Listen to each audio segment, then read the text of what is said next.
Okay, let's get into your reading, Sagittarius. Okay, wow. I genuinely need a second with this one. Because what came through the moment I sat down wasn't just interest, it wasn't casual attraction. This is obsession, the real kind.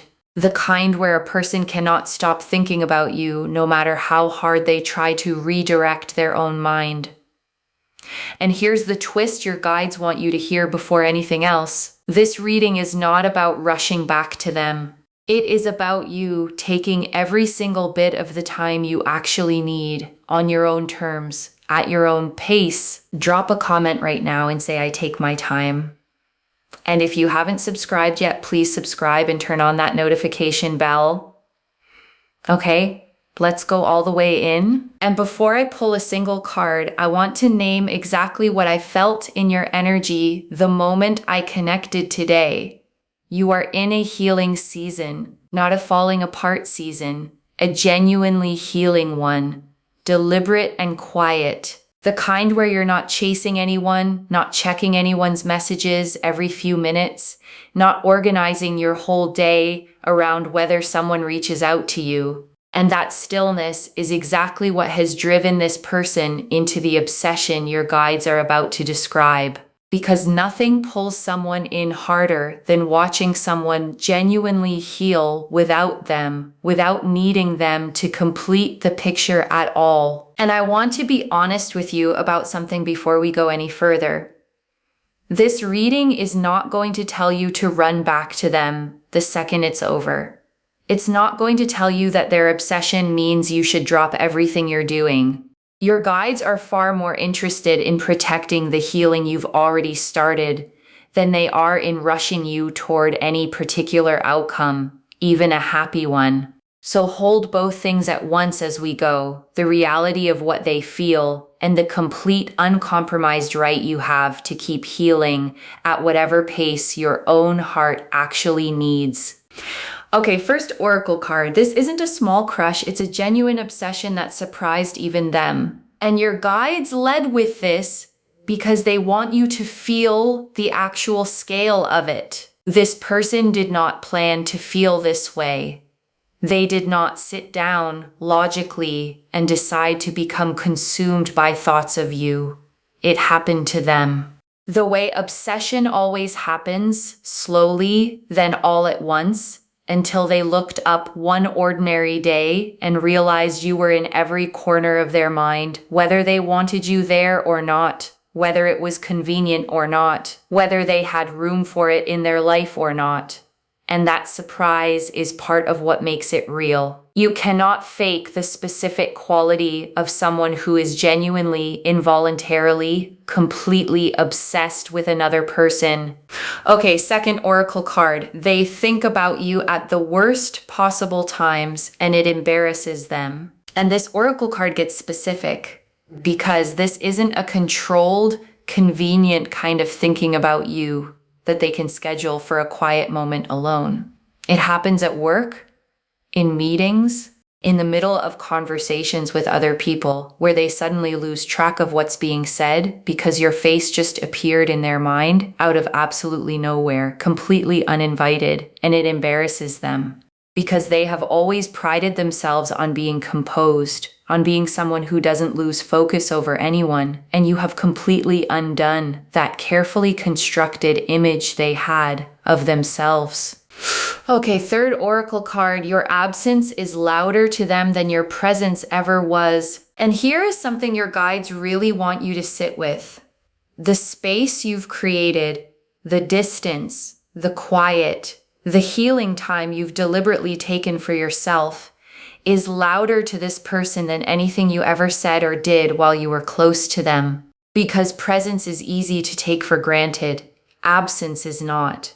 Absence has real weight. It sits in a room with you. It follows someone into their car, their bed. The quiet moments right before sleep when there's nothing left to distract them from feeling it fully. And your absence has been following this person absolutely everywhere, every single day, without a break. Okay, fourth oracle card. Your guides are naming something important. You do not owe them your healing timeline. And this is the oracle card I most need you to hear.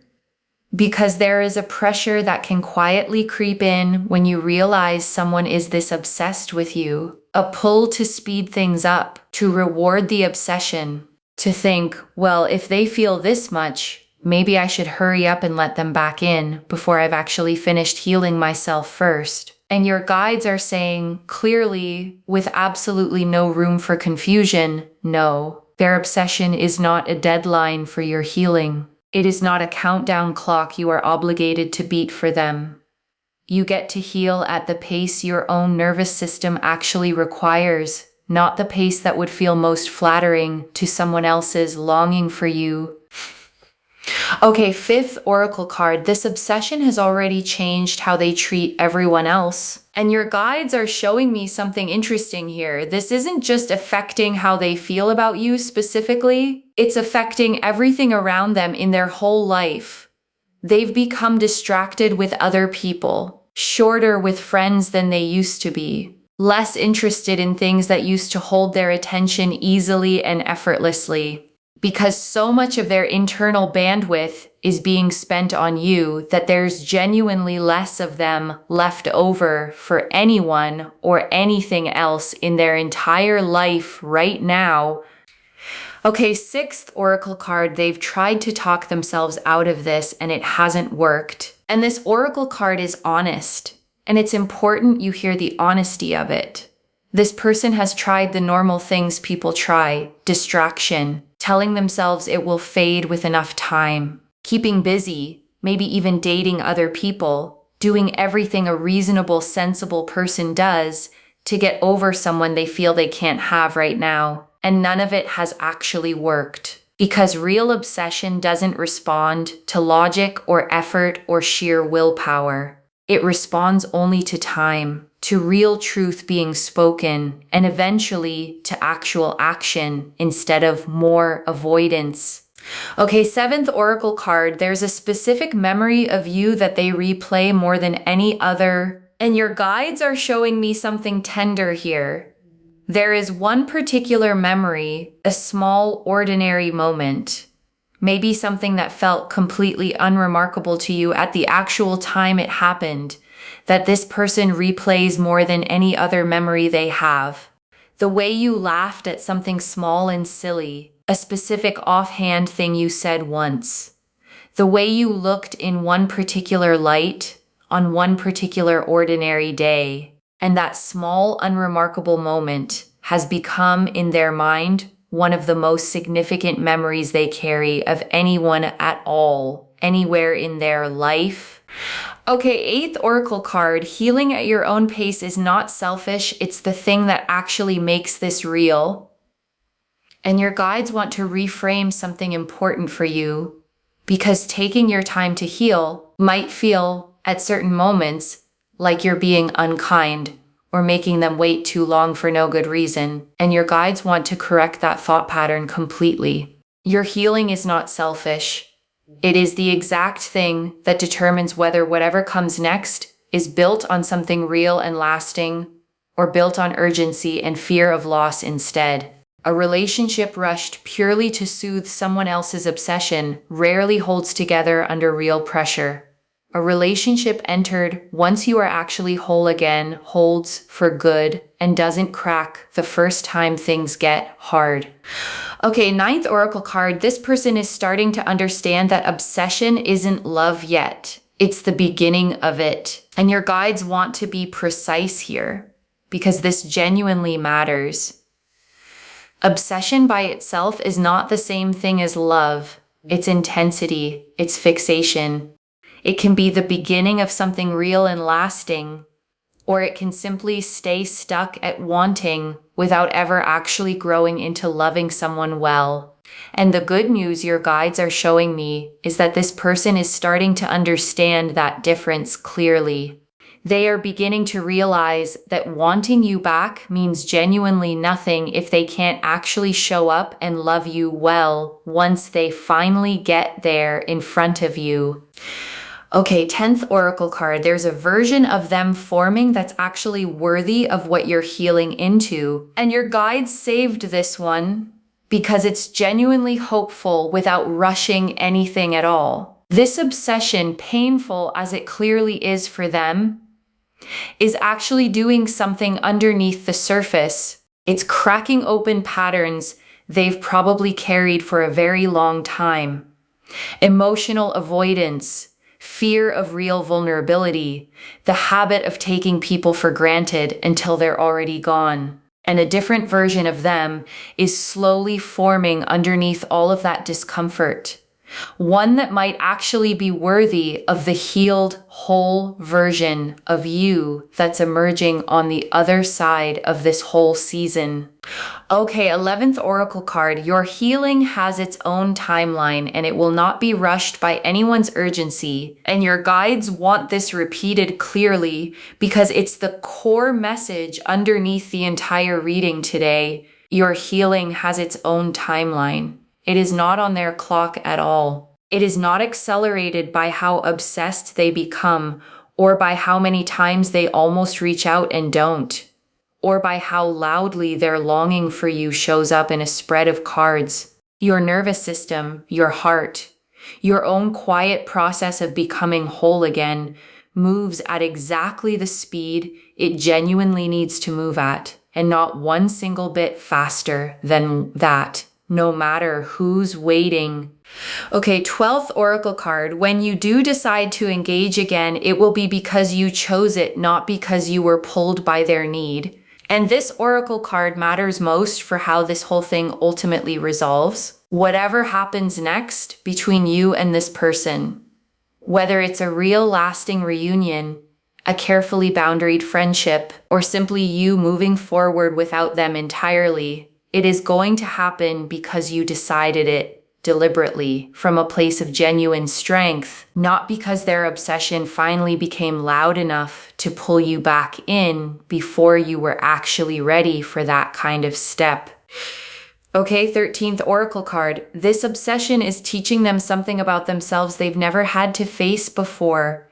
And your guides want to add one more layer here before we move into the tarot spread. Because obsession, uncomfortable as it is, often forces a person to confront something they've successfully avoided their entire life up to now. For this person, it's the discovery that they are not actually as in control of their own heart as they always believed themselves to be. They have prided themselves on composure, on logic, on never being the one who feels too much or too deeply. And you have shattered that entirely, and they are still figuring out what to do with that discovery about who they actually are. Okay, 14th oracle card. The timeline for them reaching out is closer than it feels, but it is still on their side to initiate, not yours.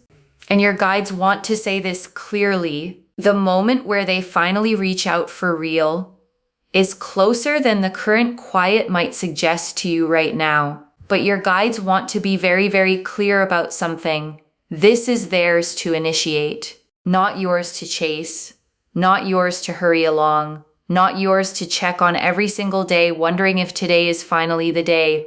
You get to simply keep living your own life, keep healing at your own pace, and let whatever is genuinely coming arrive entirely on its own. Okay, 15th oracle card. There's a real chance they surprise you with humility instead of the old defensiveness. And your guides want to offer you something hopeful here too, because the version of this person that emerges from the obsession might genuinely surprise you. The old defensiveness, the old need to be right, the old habit of protecting their ego above everything else. Your guides are showing me those patterns softening. Whatever they eventually bring to you may come with a humility you have never seen from them before, the kind that only comes from someone who has genuinely sat with their own mistakes. Okay, 16th oracle card. No matter how this resolves, you come out of this season more whole than you went in. And your guides saved this final oracle card for last because it's the truest thing they can tell you. Regardless of what happens with this specific person, regardless of whether this becomes a reunion or a closed chapter, you are coming out of this healing season more whole than you went into it, more certain of your own worth, more comfortable with your own company, more able to tell the difference between being wanted and being truly loved well. The moon, the devil reversed, the Knight of Cups, the Page of Cups, the Queen of Swords, the Hermit, the Four of Swords, the Nine of Swords, Strength, the Empress, the Two of Cups, the Ten of Cups, the Ace of Wands, the Ace of Pentacles, Judgment, the Sun, the Star. 17 cards. And I want to take real, unhurried time with every single one of them, because together they tell the complete story. The moon first.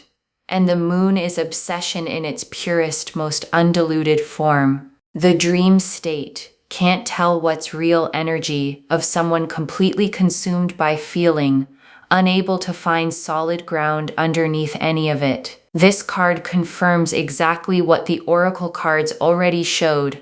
This person is living right now in a kind of fog made entirely of thoughts of you, and the fog is not lifting on its own anytime soon. And the devil reversed, and this is important, so I want to slow down here for a moment, because upright, the devil is unhealthy attachment, control, an addictive bond that traps both people in something neither one can quite name or escape.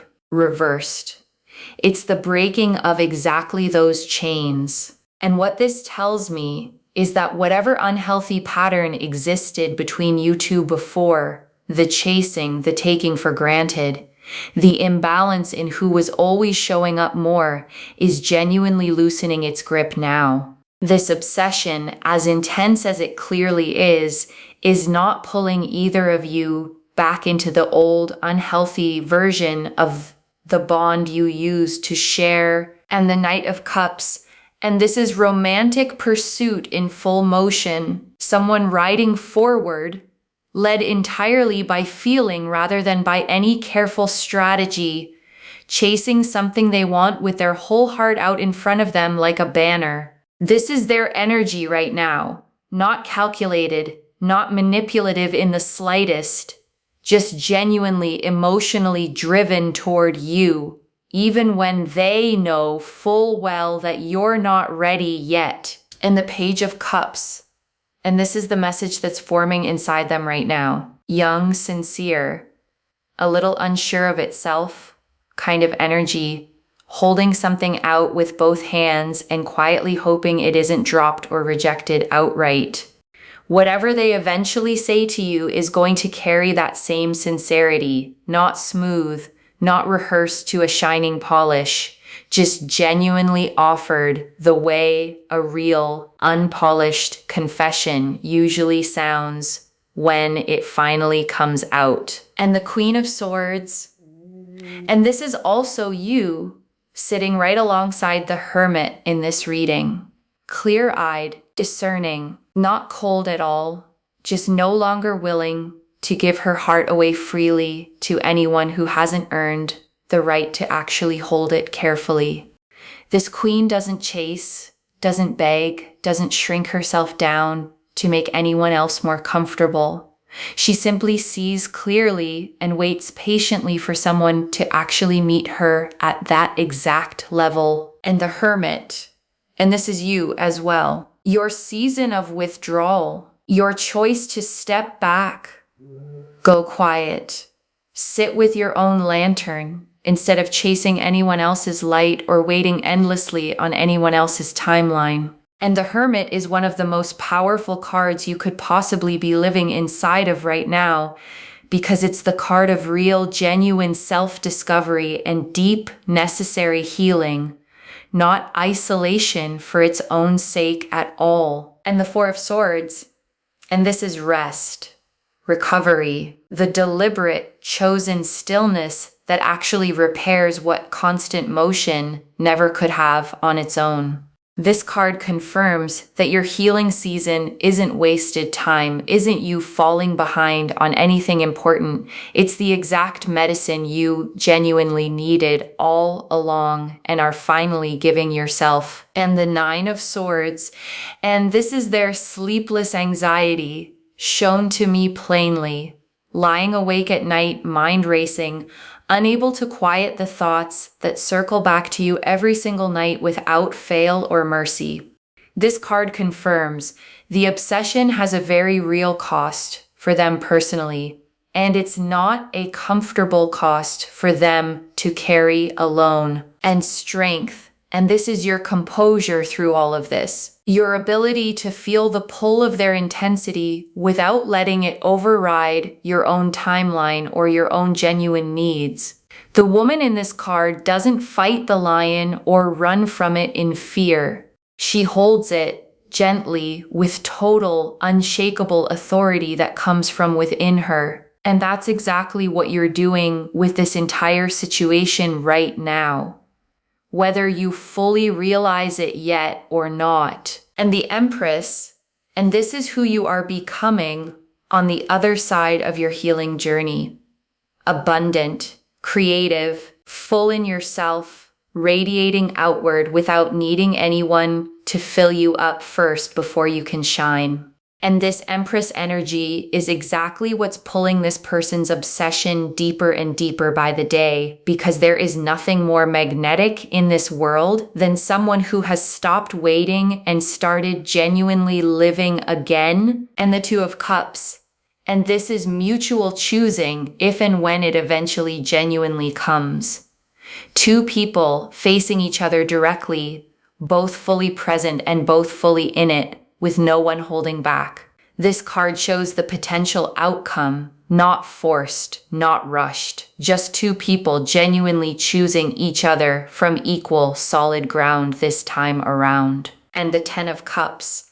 And this is the emotional fulfillment waiting quietly on the other side of all of this, whatever shape it ultimately ends up taking for you, complete, whole, nothing at all missing from the picture this time. And this card is a promise that your story does not end in longing or unresolved, endless waiting for something that never comes. And the Ace of Wands, and this is passion reignited from real solid ground, a fresh spark, genuine energy, the kind of beginning that feels alive and forward moving rather than desperate or anxious underneath the surface of it. And the Ace of Pentacles. And this is the real tangible proof that all of this isn't staying purely emotional. A concrete opportunity, a genuine door opening in the physical world, something you'll actually be able to see and hold and stand inside of, not just feel privately in your own heart. Whatever comes from this is going to be real in the world, not just real in someone's private thoughts. And Judgment. And this is the awakening, both of you in your own separate ways, rising into a clearer, more honest version of yourselves individually, whether or not those two separate paths ever fully meet back up together in the end. And the Sun, and this is joy, plain and simple, without complication or any hidden weight underneath it. Whatever comes next in your story, it is heading somewhere genuinely, uncomplicatedly warm. And the Star, and this closes the entire spread on hope, finally confirmed after everything. Every quiet hope you've had about your own healing, about what's genuinely possible for you going forward, was right to exist all along and worth holding on to through the hard parts. Okay. Tea leaf cards, 11 of them. First tea leaf card, what they do the moment they're alone. And your guides are showing me the private moments, the second they're alone, driving, in the shower, lying in bed with the lights already off. Their mind goes straight to you every single time, without fail. It's involuntary. It happens before they even consciously decide to let it happen at all. Like a reflex they can't control. Next tea leaf card. The moment they finally admit this out loud to someone, and there's a moment coming where they finally say it out loud to someone else, a friend, a sibling, someone they actually trust enough to be honest with, I can't stop thinking about them. And saying it out loud makes it real in a way that thinking it privately, alone, never quite managed to do for them. Next tea leaf card. Why your silence has done more than words ever could, and your guides want you to understand why the silence has worked the way it has. Words can be argued with, dismissed, explained away with excuses. Silence can't be. Silence just sits there, undeniable and unmoving, forcing someone to finally face what they actually feel instead of what they can talk themselves into believing or out of feeling on any given day. Next tea leaf card. What healing actually looks like for you right now. And your guides want to describe your healing honestly and plainly. It doesn't look dramatic at all. It looks like ordinary days, quiet mornings, slowly remembering who you are outside of any relationship whatsoever, outside of being anyone's anything at all. And that ordinary, undramatic kind of healing is exactly what's actually working for you right now, even on the days it doesn't feel like progress. Next tea leaf card. What you don't owe anyone even now, and your guides want this said plainly, with absolutely no room for guilt to sneak back in.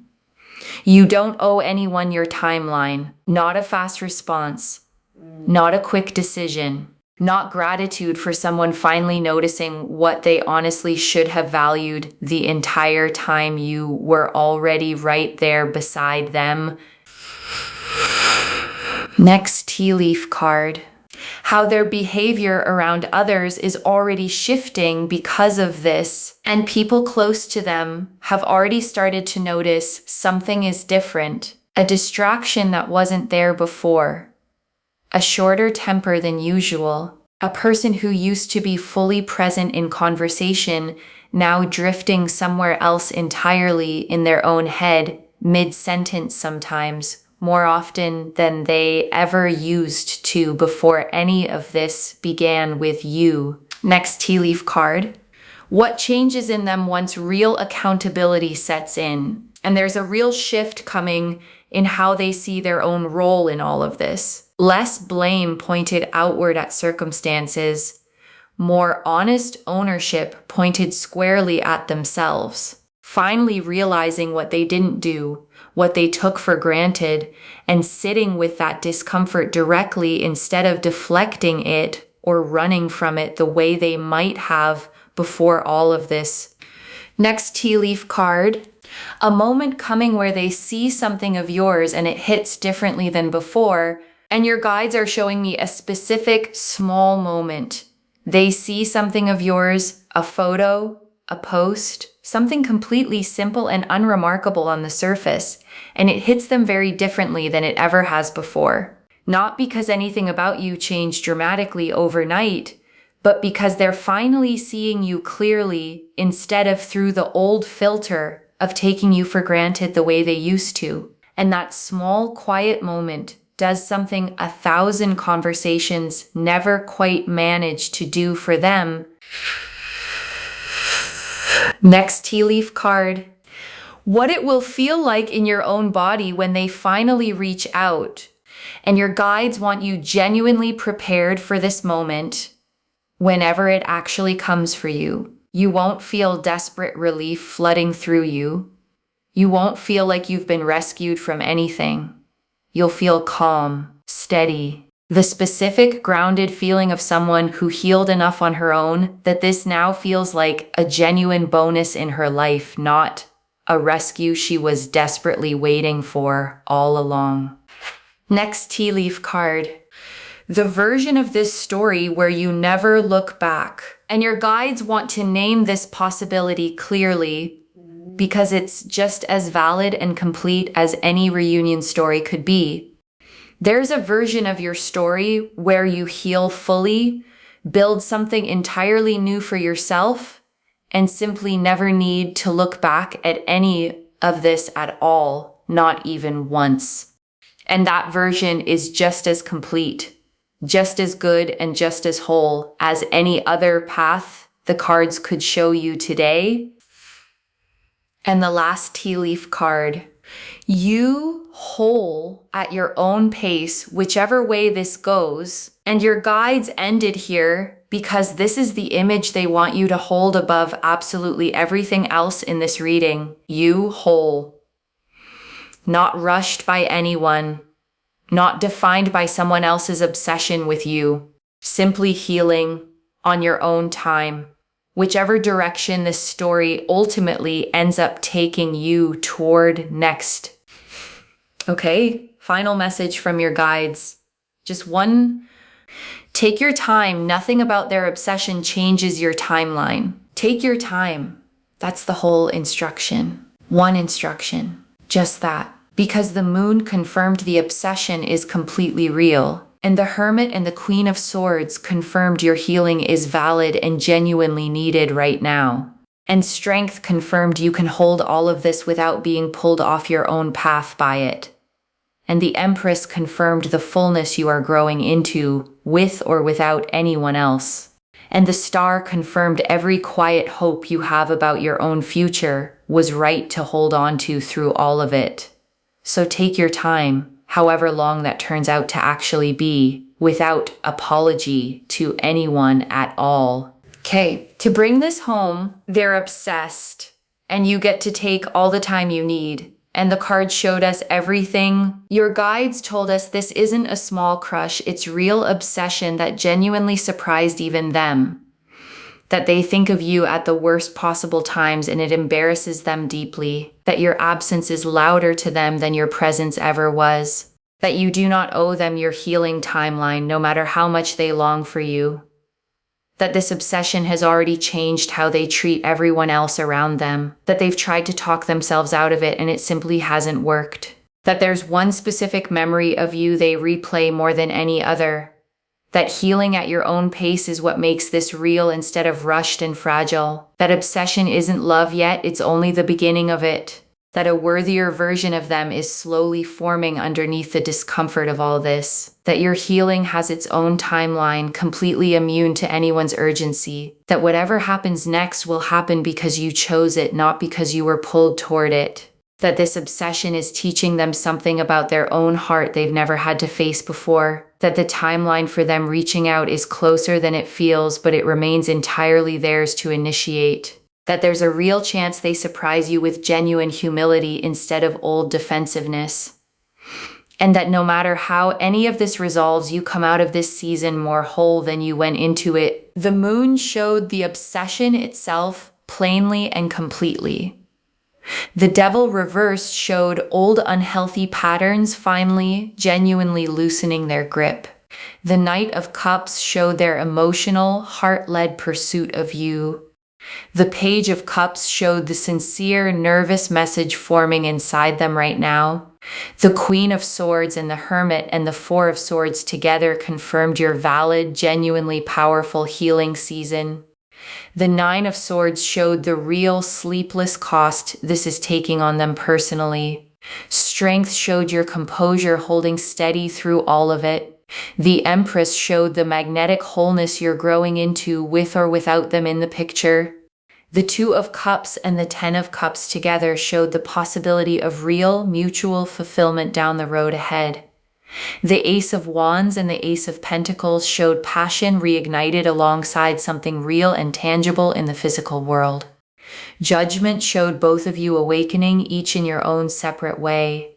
And the Sun and the Star closed the entire spread on warmth and every quiet hope finally completely confirmed. One instruction: take your time. Nothing about their obsession changes your timeline. Not even a little bit. Claim this, loves. Drop a comment and say, I take my time and I heal at my own pace.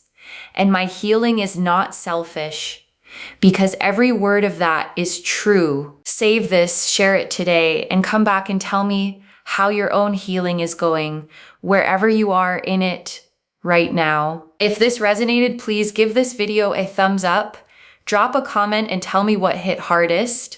And if you're not subscribed yet, please subscribe and turn on that notification bell. And one last thing before you go, whatever happens next in this story, whether they show up exactly the way your guides described, or whether this chapter simply closes quietly on its own, you are not the same person who started this healing season. You have already built something in yourself that no one can undo, no one can rush, and no one can take from you. Carry that. Take care of yourself. Bye, loves.